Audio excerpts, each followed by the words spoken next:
ప్రార్థించేవారిని ఎప్పుడు దేవుడు ప్రార్థించేవారు మాత్రమే దేవుడు పాల్గొంటారు.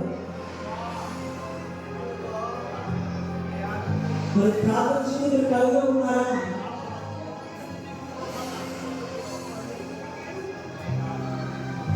మరొక ప్రార్థన చూసుకోండి.